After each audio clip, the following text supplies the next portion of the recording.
Leo tuitafute nguvu ya Mungu ambayo ni nguvu ya Roho Mtakatifu. Hakuna ujanja, naona yaani hakuna ujanja, hakuna nguvu ya siasa, unanielewa? Hakuna nguvu ya siasa, hakuna ujanja unaoweza kutufanya tukashinda katika maisha ya wokovu.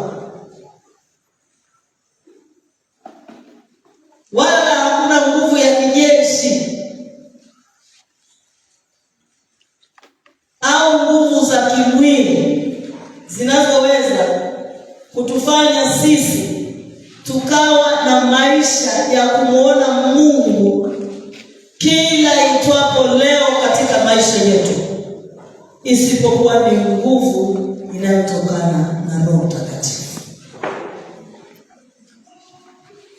Mtu mwenye maisha yaliyojawa na Roho Mtakatifu ana neema na ushindi katika maisha yake. Siku moja nilifundisha somo la kiu na matamanio. Pengine tuna kiu ya kumtumikia Mungu kwa bidii. Tuna kiu ya kumwona Mungu akituinua. Tuna kiu ya kumwona Bwana akitupa neema ya kuendelea mbele. Peke yake tunapaswa kuitafuta nguvu ya Roho Mtakatifu. Hii itatuwezesha kufikia malengo tuliyonayo. Iwe ni kwa habari ya maisha ya kimwili, iwe ni kwa habari ya maisha ya kiroho. Niko naomba kwanza tusome hilo andiko. Wewe hata kama pengine unajiona umeshakutosheka, kuna mwingine leo Mungu anakutana naye. Muombe yeye, Mungu atakutana naye. Kitabu cha Matendo ya Mitume sura ya 1 mstari wa 8. Biblia inasema, lakini mtapokea nguvu, akiisha kuajilia juu yenu Roho Mtakatifu. Haleluya. Nanyi mtakuwa mashahidi wangu katika Yerusalemu na katika Uyahudi wote na Samaria na hata mwisho wa nchi. Amen. Haleluya. Haleluya. Amen. Baba, katika jina la Yesu tumelisoma neno lako. Watu wako tumeketi mezani pako tukitamani kula maneno yako. Naomba kila mmoja kutana na kiu ya moyo wake. Tumekuja kukuabudu, tumekuja kukusikia. Na nibariki jina lako, nikiamini uwezesho wako uko katikati yetu kukutana na maisha yetu tena. Ni katika jina la Yesu uliye Bwana na Mwokozi wetu ninaomba hivyo nikiamini. Amen. Nguvu ya Mungu hutuletea manufaa katika maeneo makubwa mawili. Kwanza, katika maisha ya kawaida ambayo tunayo ya mwili, na pili katika kazi ya Mungu. Katika maisha yetu ya kila siku, Roho Mtakatifu hutuwezesha kufanikiwa kwa kutupa hekima na maarifa, iwe katika biashara, iwe katika kilimo, iwe katika ufugaji. Kuna kitu nilimsikia mama mmoja Jumapili nafikiri iliyopita, kama sio hii ya jana ya juzi, alishuhudia akasema ameanza mradi. Baadaye nilimpigia simu nikamuuliza umeanza mradi gani? Akasema nimeanza mradi wa kuku. Nikafurahi sana.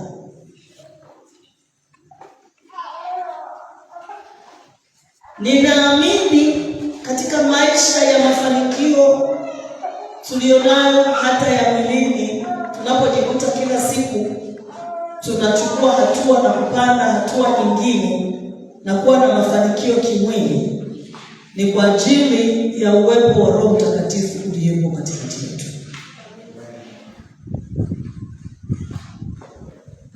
Sisi wachungaji tunafahamu, ukiishi na kanisa, wale washirika kila siku wakarudi nyuma kimaisha ya mwilini tu, wasiwe na mafanikio, wasiwe na maendeleo, wasiwe na hatua, walikuwa wamepanga mpaka kwenye upangaji wanafukuzwa kwa kukosa ada,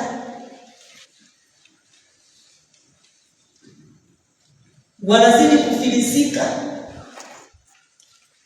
Tatizo huwa linaanzia roho.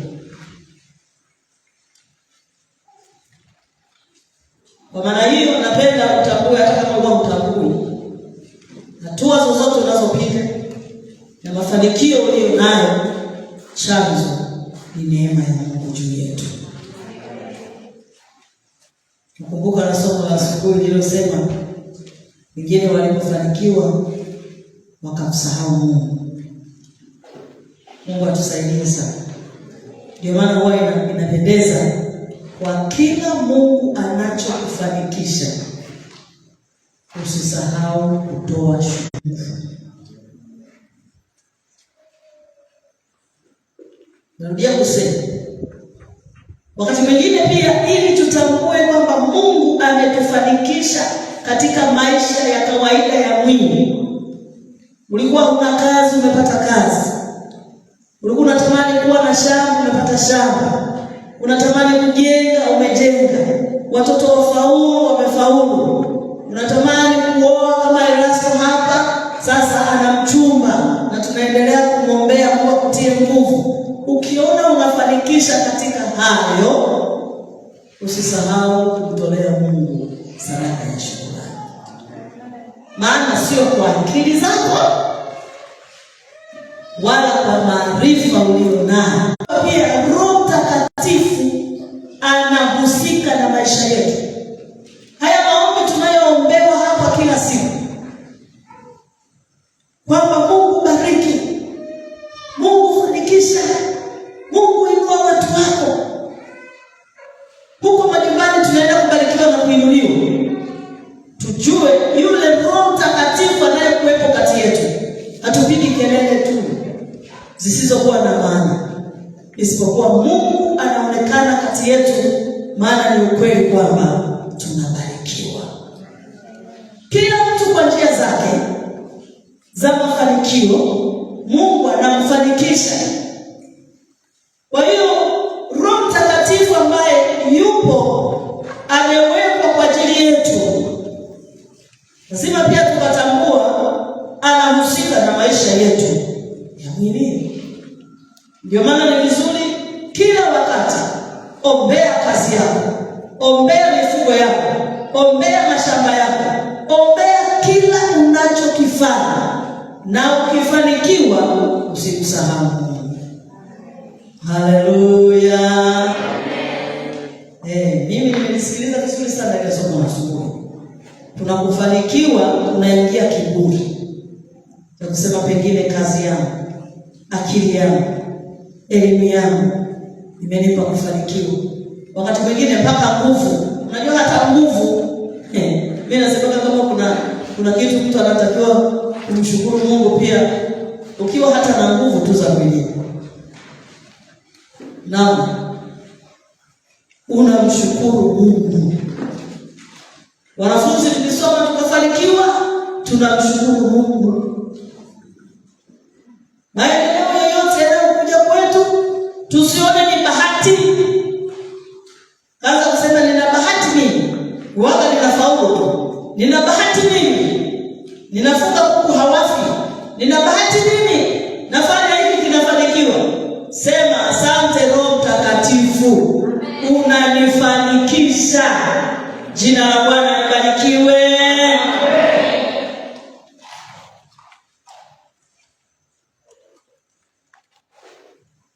Hebu mwingine anisomee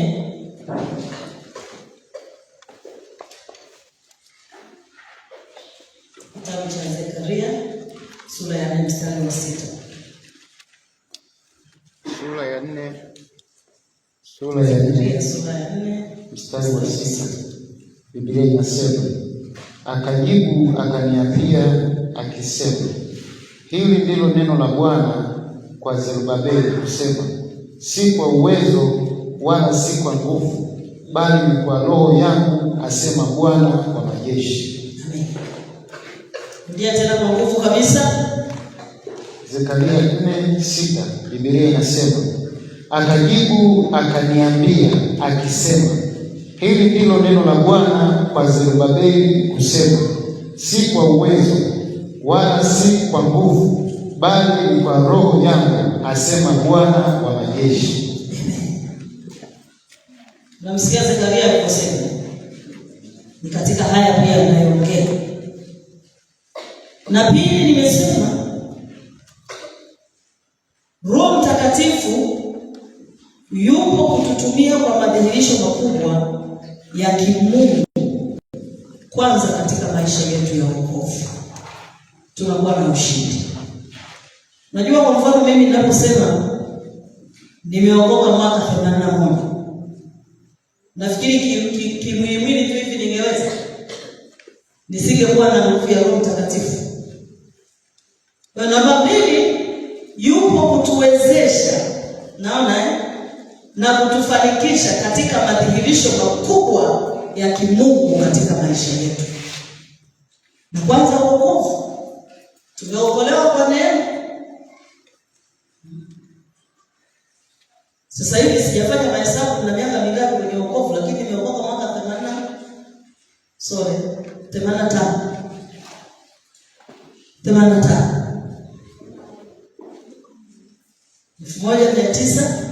1985. Katika maisha ya wokovu ananiwezesha mpaka leo hii bado niko na wokovu. Kwa kweli napaswa kumshukuru Mungu. Mpaka leo hii bado niko na wokovu. Ni Roho Mtakatifu. Tena ameninong'oneza hapa sasa hivi kwamba nikatoe na sadaka ya shukrani, kwamba naendelea na wokovu mzee bana. Kuendelea na wokovu sio kitu rahisi. Wengi wanashindwa, wengi wanafeli, wengi wanachoka, lakini Mungu amenipa neema, naendelea na wokovu. Na wengine hapo nyuma Mungu amempa neema, anaendelea na wokovu. Niwatie moyo vijana, niwatie moyo mabinti, niwatie moyo wanaume kwa wanawake. Tuushike wokovu na tujitie nguvu katika Roho Mtakatifu, tuendelee na maisha ya wokovu. Na kama yupo ambaye hajaokoka hata sasa ninapoendelea na neno la Mungu, Mungu ampe neema ya wokovu. Aokoke. Kuokoka ni baraka, kuokoka ni neema, kuokoka ni furaha, kuokoka ni matumaini, kuokoka ni ushindi, kuokoka ni kila kitu hapa duniani. Haleluya. Amen. Haleluya. Amen. Jina la Bwana libarikiwe. Amen. Kuokoka ni raha.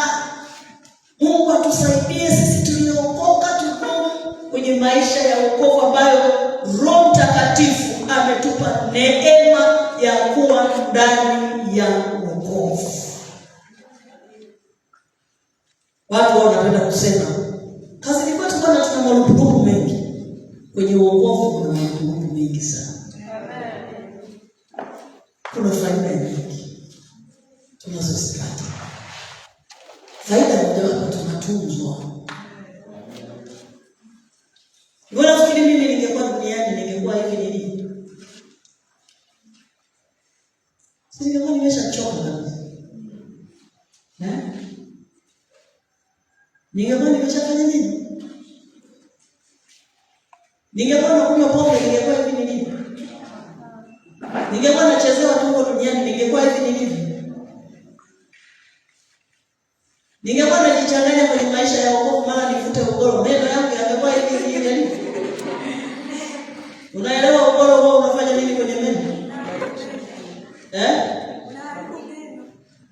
atusaidie. Tusije tukawa kibogoyo. Wale walifanya tuliwahi kupata mgeni akatuhubiri ujumbe wa usiwe kibogoyo. Na tukaombewa sana neno wote siku hiyo. Ili yawe mazima. Mimi kila siku nayaombea neno yangu. Mungu anisaidie kwamba nisiwe kibogoyo. Kwa sababu kwa kibogoyo sura inatoka. Kwa hiyo ningekuwa mvuta ugoro, ningekuwa hivi nilivyo. Tuseme ukweli tu. Ningekuwa na muonekano huu nilionao. Niwache tu wokovu leo, kesho tukikutana mpaka sura itakubadilika. Cha kwanza sura huwa inabadilika. Unajua wokovu, Roho Mtakatifu huwa ana mafuta yake. Licha ya haya ya Vaseline tunayopaka, hizo lotion tunazopaka, Roho Mtakatifu ana mafuta yake ambayo yakitoweka tu kwenye sura za mtu. Mimi hapa sura yangu utaiona kwa kama ilivyo. Siwezi kupendeza wala kung'aa. Kuna binti aliwahi kuacha wokovu siku moja, akazidi. Nilipokutana naye, alikuja kwenye chama cha wanawake, nakumbuka amekaa katikati ya wanawake. Nikamwambia sura yako imebadilika, umefanya nini? Sura tu hii. Kwa hiyo wakati mwingine hii neema mama ibada ulionayo kunawiri ni kwa sababu ya Yesu na Roho Mtakatifu tuliye naye. Acha wokovu ndugu yangu, na huo urefu nataka kuiona. Kila mtu Mungu amemweka kwa jinsi yake na anapendeza kwa jinsi yake, lakini kwenye maisha ya wokovu, jina la Bwana libarikiwe. Iko hivyo ulivyo ni kwa sababu ya wokovu. Na baada unakanyaga hapa kwenye haya mafuta, unanielewa? Kwenye huu mlango wa Betheli, na unajitia nguvu kuingia kila siku, hata kama una michanganyo yako. Wapo waliokubeba, lakini siku wakikuachia itakula kwako. Kwa hiyo wokovu, Roho Mtakatifu anatujalia neema ya wokovu. Pia anatujalia neema ya kuponywa magonjwa, ya kufunguliwa. Anatupa neema ya kushindana na nguvu za mashetani na nguvu za kuzimu. Mtu mmoja aliingia kwangu jana, alikuwa amekuja kunisalimia. Aliomba maombi mazito sana. Yeye alitamka neno moja na nikumbuka, akasema, Bwana ninakushukuru kwa ulinzi wako kwa mtumishi wako. Najua unamlinda hata kama yeye haoni kwamba unamlinda kwa macho ya nyama, lakini najua umemzingira. Nikasema kweli Mungu anatuzingira na nguvu za mashetani na nguvu za kuzimu, lakini kwa macho ya mwili haya wakati mwingine hatuoni. Jina la Bwana libarikiwe. Anayefanya hayo yote, Biblia hapa tena ikasema tutapokea nguvu, kisha tutakuwa mashahidi. Tunapokemea pepo litoke na linatoka. Tunapoombea wagonjwa wapone na wanapona, na sisi tunapona. Anayehusika ni Roho Mtakatifu. Juzi Rehema alinipigia simu. Ndio yaya wakale katoto kwa sasa hivi, Mungu kabla hajafunga milango mingine. Mungu ambariki sana huyu binti. Unajua pasipo yeye mimi nisingekuwa na utulivu. Sababu wale watoto wako na baba yao pamoja na yule binti, mabinti wawili akiwemo na Rehema. Akaniambia, mama, nimeona kitu cha ajabu leo usiku. Analala na kale katoto chumbani. Na wengine huduma zao Mungu atawalipa. Sio lazima usimame jukwaani. Hata hiyo kazi anayofanya, namuombea Mungu sana ambariki. Inanipa mimi kutulia. Pamoja na Mungu kusema mengi kwa ajili yake, lakini bado na moyo wake wa kujitoa. Kwa sababu Mungu anaweza akasema, mtii kitu kinachofuata. Basi akanipigia simu akasema, Mama, nimeona kitu cha ajabu leo usiku.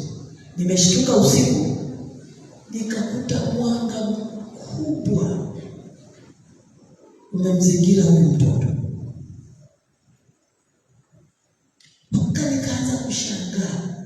Hapo mtoto amelala ametulia kimya. Nikaona utukufu mkubwa uko juu ya huyu mtoto. Nikamwambia hayo ndio maombi ya utumishi wa Mungu wanayoomba kwa ajili ya huyo mtoto. Na amekuwa viajabu haraka sana mpaka anashangaza sana. Lakini ni maombi. Ina maana ni nguvu ya nani? Ya Roho Mtakatifu juu ya yule mtoto. Nikamwambia hiyo umepewa kwa sehemu kuona. Ina maana ni usiku na mchana malaika za Bwana wanamlinda yule mtoto. Mambo ya Mungu ya ajabu sana. Na kumwamini Mungu ni kitu cha pili cha ziada. Kwamba Mungu yupo na Roho Mtakatifu yupo, atafanya mambo yote. Unafikiri kibinadamu mimi ningekuwa nimekaa tu? Mtoto wameachwa, mwingine miaka 3, mwingine 3, mwingine ndio hapo. Yaani ingekuwa unahangaika tu. Nimeamua kumwamini Mungu taratibu kwamba Mungu endelea kufanya mambo yake. Unaona sasa anaonyesha ulinzi wa Mungu uko juu ya yule mtoto. Na si juu ya yule mtoto. Ulinzi wa Mungu uko juu ya maisha yetu wote tunaoliitia jina la Bwana. Na Roho Mtakatifu yuko juu ya maisha yetu sisi wote tunaoliitia jina la Bwana. Na Mungu yupo kwa viwango vikubwa sana kwetu sisi wote tunaoliamini jina la Bwana. Hatutababaishwa na kitu chochote. Hatutayumbishwa na kitu chochote. Maana ulinzi wa Mungu na nguvu ya Roho Mtakatifu aliye mwaminifu, yeye awezaye kutenda mambo ya ajabu, yuko juu yetu usiku na mchana, akitulinda na kutufunika na kututetea kwa viwango ambavyo sisi hatuwezi kuona kwa macho haya ya mwilini. Nijisikia hili neno kulisema tena. Mungu anatulinda. Mungu anatutetea kipekee. Mungu anatufanikisha kipekee.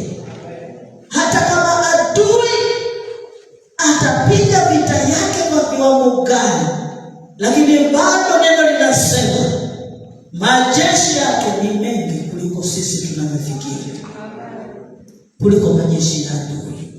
Mungu akupe neema ya kushinda tena mchana wa leo.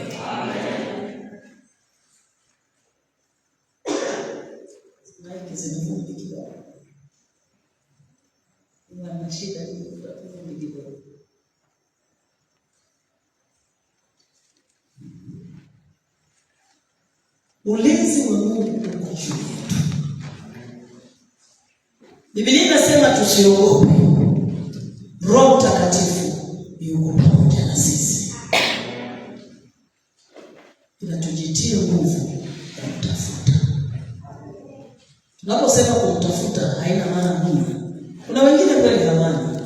Hajawahi hata kunena kwa lugha. Wangapi hawajawahi kunena kwa lugha? Nawatia moyo. Yaani nawatia moyo kwamba ukiamua hata sasa unaweza kunena kwa lugha. Usiogope kuinua mkono, maana Mungu anakuona. Wangapi hawajawahi kunena kwa lugha na wanatamani kunena kwa lugha? Inua tu, Mungu anakuona. Unajua uaminifu wako utakufanya Mungu afanye kitu kwako. Wangapi hatujawahi kunena kwa lugha? Inua juu kabisa, usiogope. Asante sana. Amini Mungu anaweza kukujaza hata sasa ukihitaji. Roho Mtakatifu ni mzuri. Na ninamuona yuko hapa. Ninapoongea maneno haya ninamuona Roho Mtakatifu yuko hapa. Na mtu anahitaji kupokea nguvu ya Roho Mtakatifu. Huyu Roho Mtakatifu ni walazima katika maisha yetu. Kuna mifano ya watu walioamua kutafuta nguvu. Nguvu ya Mungu inatafutwa. Ukitamani mambo makubwa, ukitamani kuona Mungu kwa hali ya juu, ukitamani kuona viwango vya hali ya juu vya kimungu katika maisha yako, viwango hivyo vinatafutwa. vinatafutwa. Swali ya kujiuliza kwanza kabla hujawaona hawa watu, maombi yako yana viwango gani?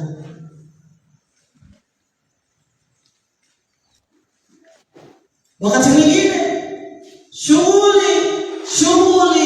shughuli zinatufanya tunashindwa kumtafuta Mungu. Shughuli, niko bize. Wangapi tuko bize? Naogopa wale hapo kuna asiyekuwa bize. Kwa wote tuko bize, si ndio jamani? Tena muda wa Mungu.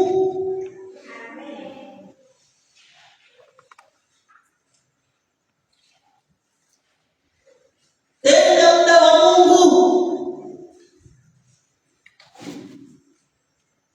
Usipoweka muda wa Mungu, utakaa upate muda kwa kila mtu ni masaa 24. Hakuna wenye masaa 28 wala 30. Wote ni masaa 24. Ukisema mimi ni mwalimu, walimu wote muda wao ni masaa 24, na wapo waliotenga muda.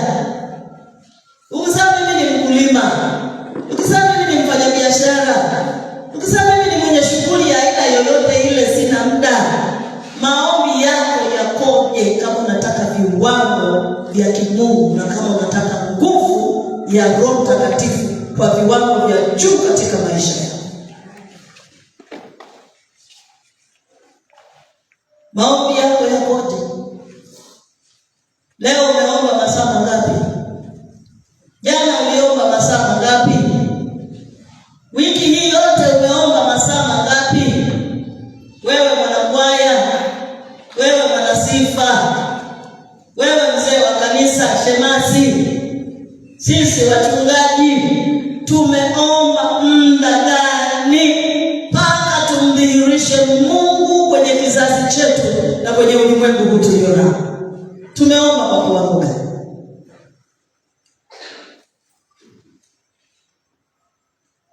Imepenya au bado? Amen, maana yake imepenya. Tumeomba kiwango gani? Saa moja. Jamani, unanikonyeza tena.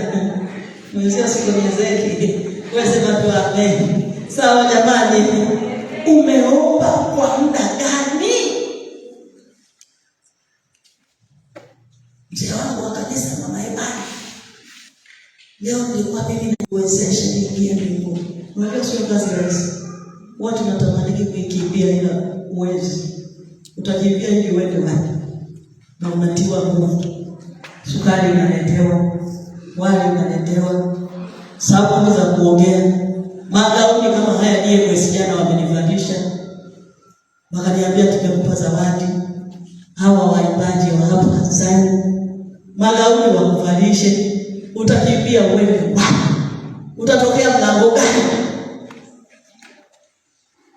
Utajitetea nini? Kwa sababu hakuna unachokosa. Nimejitoa kwa ajili yenu kwa kiwango gani? Nimekutaja na mzee wangu wa kanisa na maibada. Maana nikitoka mimi baraza langu la wazee wa kanisa, ni kwa kiwango gani tumewabeba hawa watu ambao Mungu ametukabidhi? Tuna maombi kiasi gani? Kiwango gani? Nguvu gani tulionayo kwa ajili ya hawa watu? Tumepewa dhamana. Haleluya. Haleluya. Tumepewa dhamana. Simwani nilitoa mfano hapa. Tutasimama mbele ya kiti cha enzi, kila mmoja na kutoa hesabu ya talanta na karama tulizokabidhiwa. Tulifanya nini? Mungu atusaidie. Siku inakuja, wameimba watoto hapa, Yesu anarudi na tutasimama kutoa hesabu. Mchungaji Stella, tulifanya nini Betheli? kwa ajili ya watu ambao Mungu ametukabidhi ili kusudi waingie mbinguni. Mbingu ipo na Yesu anarudi. Wewe kama hujaokoka na kutangazia uokovu mchana wa leo, ni heri uokoke kikamilifu, umwishie Mungu. Lakini ni kwa kiwango gani tunaitafuta nguvu ya Mungu iweze kutupa maisha ya ushindi? Nimewauliza mabinti zangu, vijana wangu, ni kwa kiwango gani tunamtafuta Roho Mtakatifu? Tuishi tu tujifurahishe na maisha, lakini Yesu anakuja. Amen. Na mbingu ipo.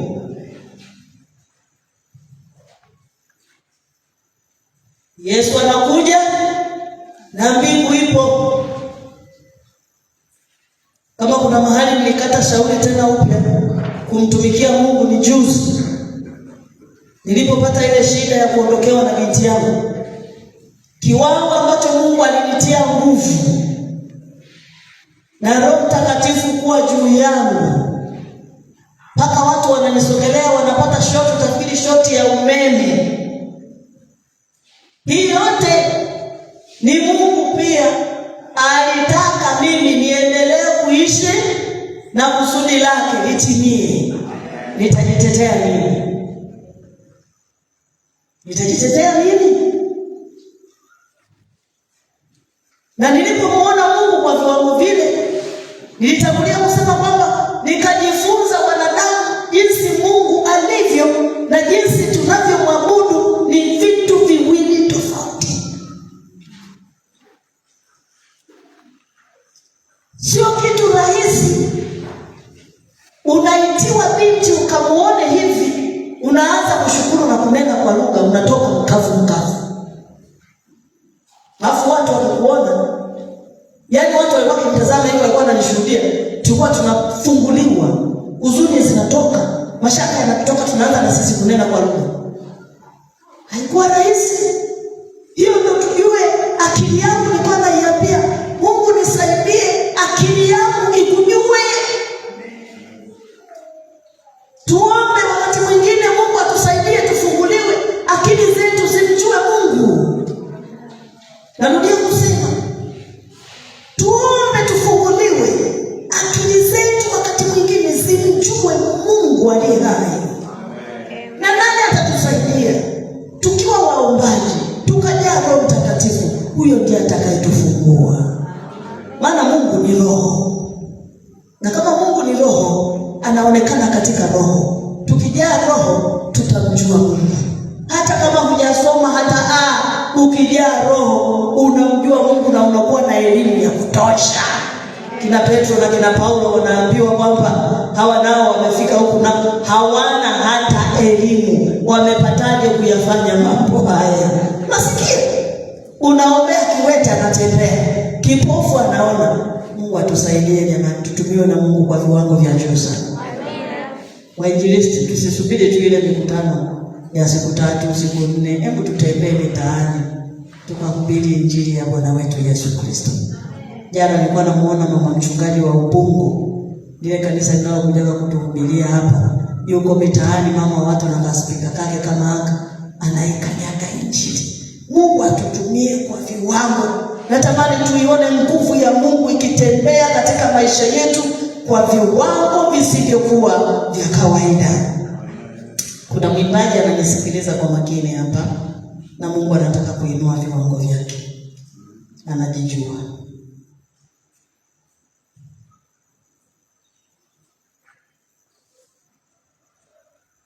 Kuna mwimbaji Mungu anataka ainue viwango vyake.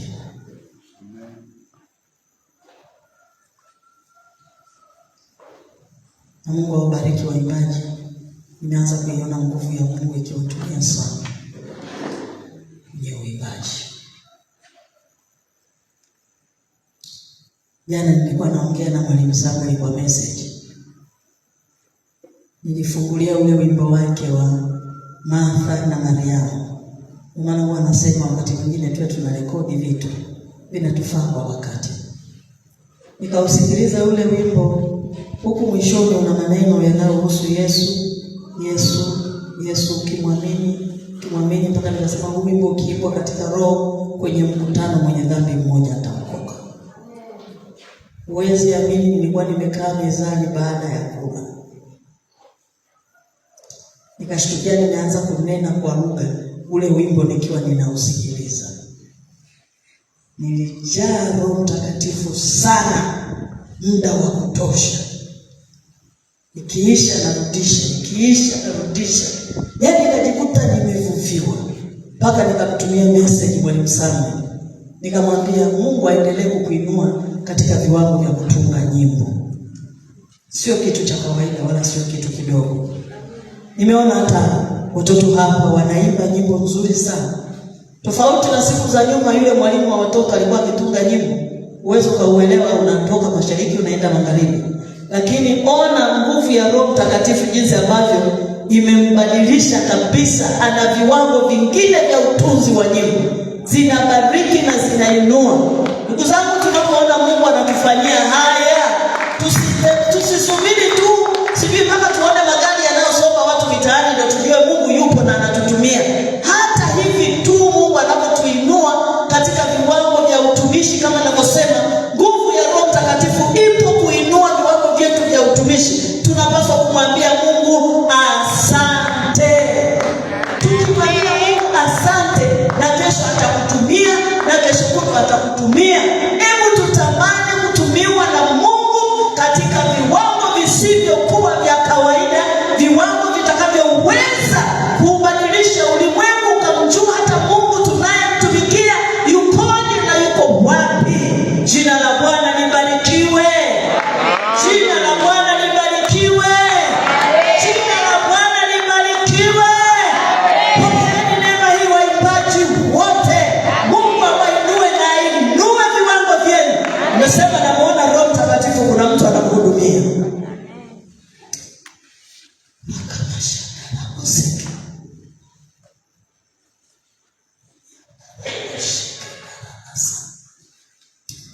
Nimesema watu wawili. Kwanza, Zekaria tumeshasoma andiko lake. Wakati amehuishwa, ameitwa na Mungu, wakiwa na mtumishi wa Mungu Hagai nabii, kipindi wanajenga hekalu ya Yerusalemu. Wametoka utumwani, wako Yerusalemu wanajenga hekalu. Hizi habari watu nahubiriwa sana na walimu wetu. Zekaria, Biblia inasema, tumesoma lile andiko, aliona kwamba hapa ujenzi huu tulionao na kazi hii tulionayo, utakumbuka tunapoisoma Biblia, ujenzi walipigwa vita wakati wanajenga, wametoka utumwani, hekalu likiwa limebomolewa, wakasimama ujenzi miaka 16. Mungu akusaidie usisimame kwenye huduma, uendelee mbele siku zote, uinuliwe, uwe na ushindi kwenye huduma yako. Iwe ni mwombaji, Mungu akutie nguvu, usisizi. Na natafuta neno, usishuke viwango. Hakikisha viwango vinapanda. Ukiwa mwimbaji viwango vinapanda. Usishuke kama wenzetu wakaingia kwenye majaribu. Majaribu sio mchezo. Majaribu yanavunja moyo, yanakatisha tamaa, yanaangusha. Lakini tukichaa nguvu ya Roho Mtakatifu, hatutakata tamaa. Zerubabeli huyu alitaka kukata tamaa. Bwana akawainua watumishi, ndio kina Zekaria. Zekaria akaona ya kwamba bila Roho wa Bwana hakuna kitakachofanyika. Akafikia kukiri ya kwamba hapa si kwa uwezo wala si kwa nguvu, bali ni kwa Roho yangu, asema Bwana wa majeshi. Na Betheli si kwa nguvu. Mchana wa leo unayenisikiliza, si kwa nguvu wala kwa akili zako wala kwa chochote unachokitegemea, isipokuwa ni kwa Roho Mtakatifu. Yote yanawezekana katika maisha yako. Pokea viwango vya Roho Mtakatifu na nguvu ya Roho Mtakatifu kwa mara nyingine ambayo sio ya kawaida tena mchana wa leo, na huduma yako iinuliwe tena viwango vingine. Na Bwana Roho Mtakatifu anashughulika sana na waimbaji. Sijui kama wanajitambua sana sana sana na mashana na muziki. Si kwa uweza, hatutaweza kuliongoza kanisa kwa akili zetu wala kwa diploma tulizozipata.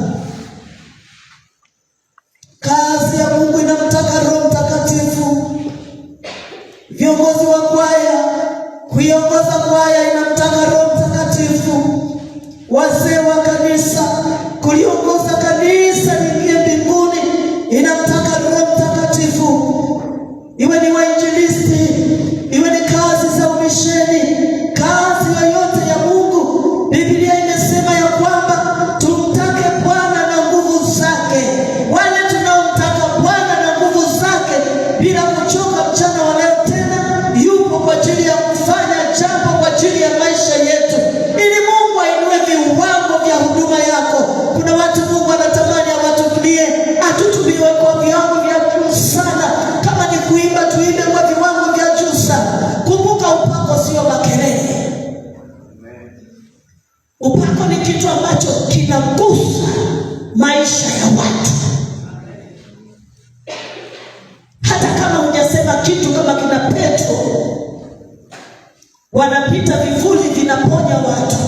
Na nielewa, upako sio makelele, upako sio elimu, upako sio kitu kingine chochote. Ni uwezo ambao Zekaria anasema, na Roho ya Mungu kuwa juu yako. Inakamashanda rabaseke, ramashanda rabasaka. Tutasema nini Betheli siku ikifika?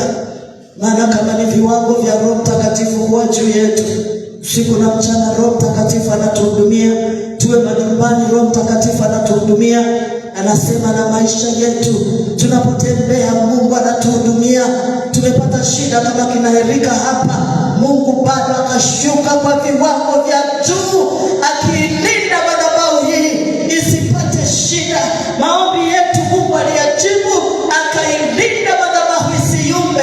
Tutajibu nini siku ikifika? Mungu atusaidie tukae katika viwango ambavyo Mungu ametuitia. Ramashanda labaseke, rebashanda labasaka.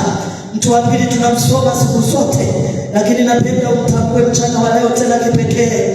Elisha alitamani upako, Elisha alitamani nguvu ya Mungu, Elisha alitamani kutembea na Mungu. Nataka mchana wa leo nipate watu Uswahilini wanasema, katika tukiwa kule nje wanasema, nipate majembe ya Yesu ambayo yatakata shauri ya kutembea na Mungu. Nipate wanawake WWK ambao watajizatiti. Mungu atutie nguvu wanawake, jeshi kubwa, tusimame kuitenda kazi ya Mungu, si kwa maneno isipokuwa kwa vitendo. Wanawake wangapi wananielewa mchana wa leo? Wanawake wangapi wananielewa mchana wa leo? Wanawake wangapi wananielewa mchana wa leo?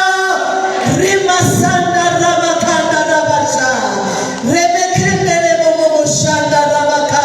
Amua kuwa mwanamke wa mfano, amua kuwa mwanamke wa kuigwa, kwamba pasipo wewe hakuna kitakachoendelea katika ulimwengu wa roho. Amua kwamba wewe ndiye Mungu atakaye kutumia kusimama katika ulimwengu wa roho, na kazi za ibilisi ziweze kuharibika. Iwe umetamka neno au hujatamka neno, popote pale unapokanyaga, wanajua ni jeshi kubwa amefika. Winulia Bwana sifa na utukufu, maana Mungu amekukusudia uweze kusimama katika kizazi hiki na kuujulisha ulimwengu ya kwamba nguvu ya Mungu bado ipo na inatenda kazi kwa viwango visivyokuwa vya kawaida. Umesubiriwa mwanamke, usikate tamaa wala usilale usingizi. Ni wewe bado, Bwana anakutazama. Usikate tamaa, inua viwango vyako vya utumishi. Na Bwana Roho Mtakatifu anahitaji watu hapa. Ramashanda ramakaya. Wako vijana Mungu amewaita, wako vijana Mungu anatamani kuwatumia. Usikate tamaa wala usirudi nyuma. Bado nguvu ya Mungu, bado uwepo wa Mungu unahitaji kukutumia katika maisha yako. Usiangalie kushoto wala kulia. Usikatishe tamaa na vijana ambao hawana mpango wa kuendelea mbele. Shika neno la Mungu, shika na utafute nguvu ya Mungu. Uwe kijana wa tofauti, utakayesoma na ulimwengu, kwamba ukipita wanajua kijana Marko amepita hapa na mambo yamefanyika yasiyokuwa ya kawaida. Wakuone tu ni Marko wa kawaida. Mimi leo nimemtukuza Mungu tena kwa viwango vingine. Nimemwona Marko anaimba sauti ya tatu isiyokuwa ya kawaida.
Riba saiko rima kona. Rima mama shata. Ikarama mama. Tunipokea kwa jina la Yesu. Tunaishi kwa jina la Yesu. Tunatembea naye kwa jina la Yesu. Rima shete kena. Ikoromono shaka. Yetekena makana. Ribo shana raba seke. Ribo shata raba kanya. Inana mana shaka. Ikoribo shata. Inana mana shaka. Rima shete kena. Yene kena makana. Kwa jina la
wetu